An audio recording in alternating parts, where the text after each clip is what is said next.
Location of variable declaration determine its scope, lifetime, and accessibility. Variables can be declared in three different places and each is serving a different purpose in program design. If variable is declared inside the functions, then we will call it as a local variable. If the variable is declared as a function parameter, then we will call formal parameters. If variables are declared outside functions, then we will call it global variables. Local variables are declared within a function body. This variable exists while the function is executing, and such variables are accessible only within that function. And local variables are allocating the memory on stack. Formal parameters are declared in functions definitions formal parameter list. Whenever such function is called, then local variables are initialized with passed values and it provides a way to pass the data into the functions. A global variable is declared outside the function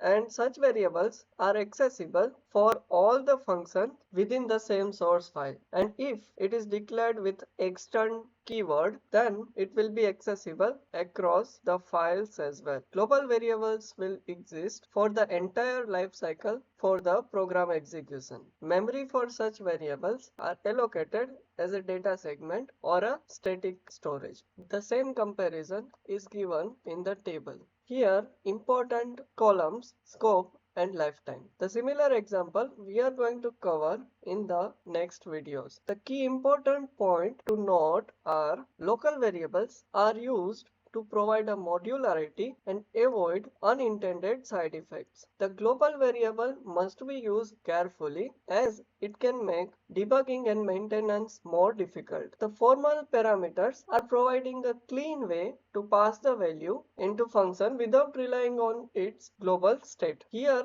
you understand about three possible locations to define the variable. Recognize the different scope and lifetime between all these three locations, and it helps to understand the existing program based on where it is declared.